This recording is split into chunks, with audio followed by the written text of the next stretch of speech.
can you give us a background of what was happening with your insurance claim before you came to Pro Claims? Not a hell of a lot. We employed another advocate to help out with our claim, and nothing happened for a year there. And the reason we employed him was because we knew we couldn't get anywhere with the insurance company on our own, with the lack of knowledge that we've got in insurance policies and whatnot. So what's actually wrong with your house? Our house is it's sunk in one corner around about 70 mils, and cosmetic damage, cracking, jib and whatnot, doors not opening and shutting through the house. So not a huge amount of damage compared to some in Christchurch, but enough to affect the equity in your home. Right, and you work in the industry, in the building industry. When you getting the scope of works or the remediation strategies to fix your house, what were your thoughts? From Tower, can I swear? Just a load of rubbish. The initial one. Why was that? Well, the initial one, they early on in the piece, they wouldn't even acknowledge that the house was leaned up, tipped over, and then the second time they came through, the scope of works, I don't know, it just didn't reflect what they said that they were going to do to fix the place. So once you'd read it, what were your next steps from there? I don't know. I think I always had it. Well, but by that time, I think we'd had the advocate on board, so we were leaving it to them to a certain degree. So-called what we thought was professional advice at the time. So we left it there for a year, and nothing happened in that time with that certain individual that we'd employed. So up until you started with dealing with Pro Claims, how were the insurance companies treating you?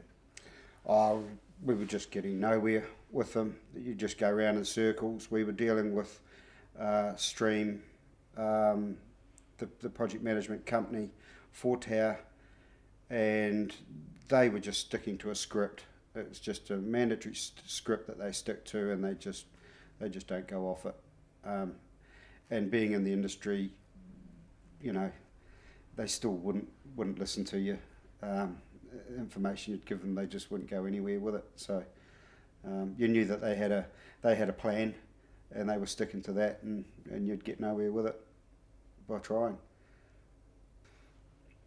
So how was that affecting you and your family and getting your repairs? I suppose there was a few small arguments between the wife and I, with nothing happening. I wanted to move forward and do something else, and she wanted to keep the status quo and give them a go.